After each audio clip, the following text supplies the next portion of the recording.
What's up, everybody? It's Elias from Worship Bass Room, and today I'm going to be showing you my bass pedal board and the only 4 bass pedals you'll ever need for worship.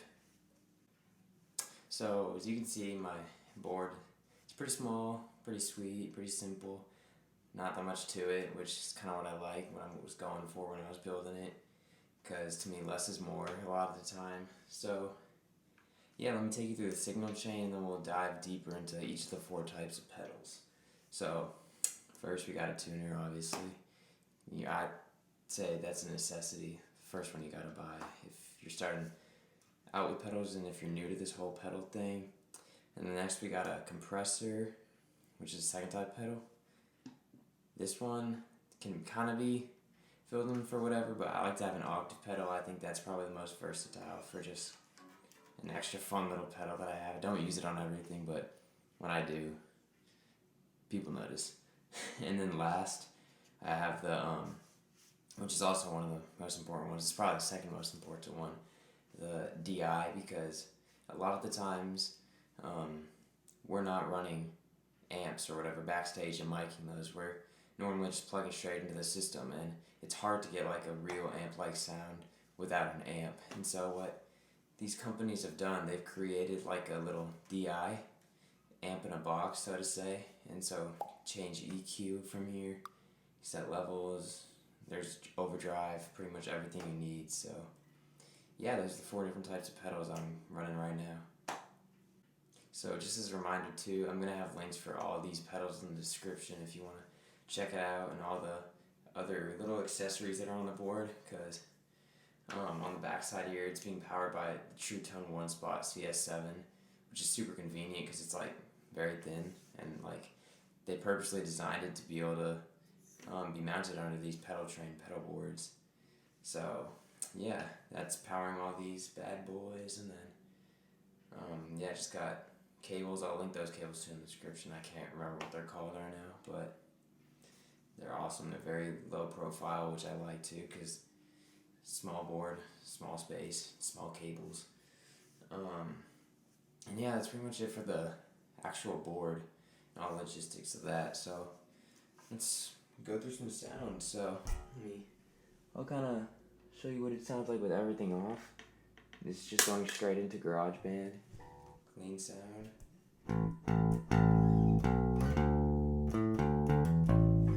Okay, and it's not the best sound. You're probably not going to want to have that no life to it. Yeah, that's pretty boring sound, so I'll turn this pedal on right here. This is the kind of general EQ all around, bass up pretty high, mids around 10, 11 o'clock, and I'll normally have the treble around 11, noonish.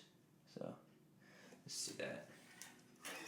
Oh, probably should turn on the volume.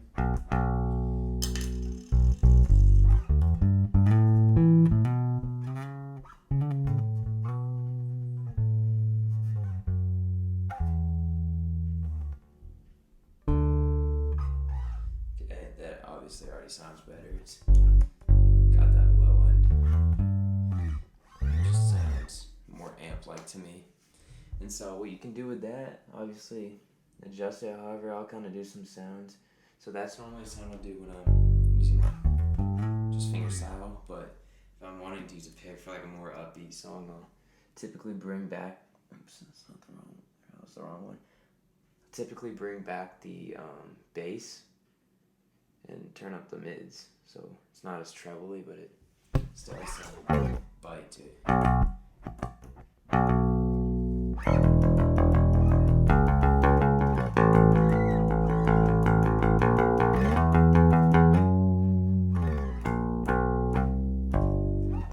So that's kind of that. And then let's see what else. So turn that back up to so. This don't really ever mess with. That's kind of if you're running out to headphones or something like that to practice. So it's not gonna do anything right now because there's nothing plugged into it. But oh yeah, the other thing with this pedal. So sometimes practicing with an amp, if you have neighbors, it's loud, because as bass players we love loud music. So this will help with that. If you want to turn it up super loud, wear a pair of headphones, and you're good. So that's that. And then the other side to this, Overdrive. I don't use this one all that much, but when I do, it's very fun. Especially, let me actually get it back to that picking tone. So this is kind of, if I was to run it,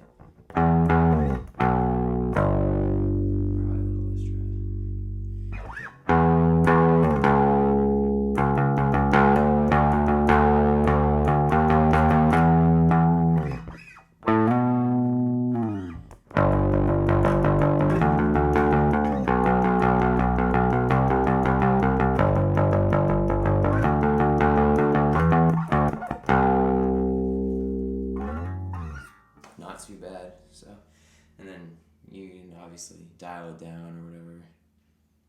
Turn down the blend. And you can use like that or go to the extreme, everything all the way up. Let's try that. And I would never use this in worship. This is how you get the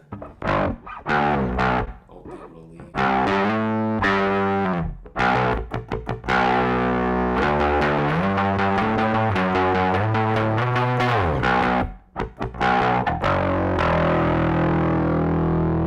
So that's very fun, but not really practical, so turn that back down. And off, for that matter. So, there we go. So, that's, obviously you guys know what a tuner does, so I'll also show you, so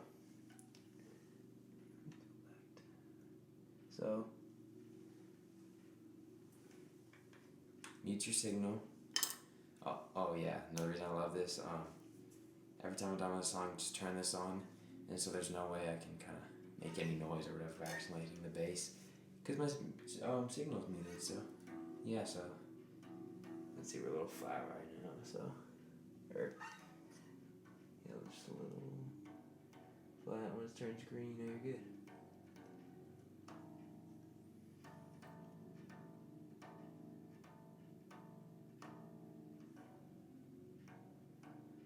Probably should have tuned before I started this video, but now I can demonstrate how great this tuner is.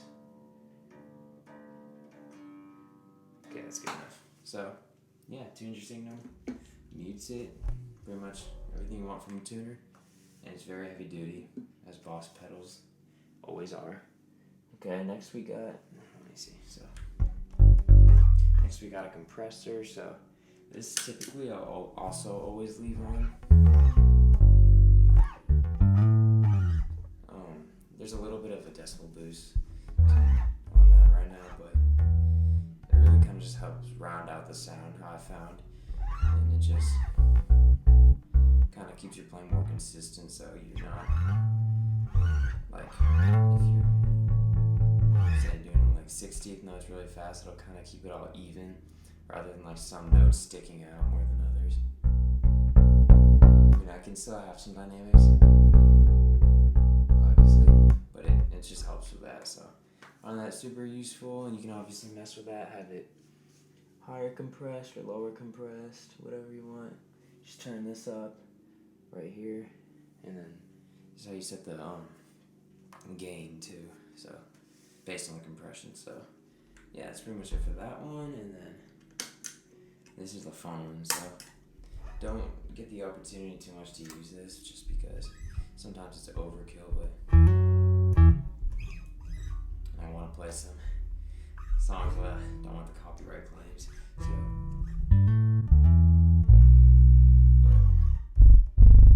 those low notes can't handle it on my GarageBand right now,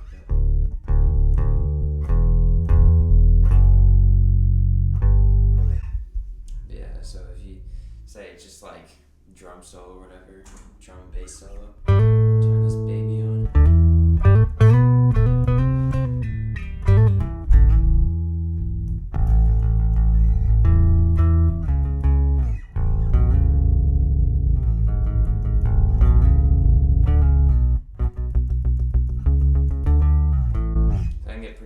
But if you do get the chance to use it, oh man, you're gonna be in for a world of fun. So this thing also stacks phenomenally with the drive. So let me just demonstrate that.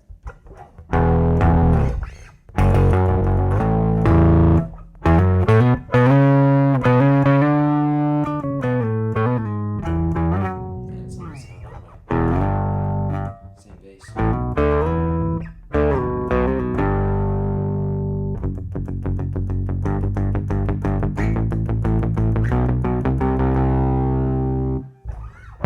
But yeah, that low E. Oh yeah.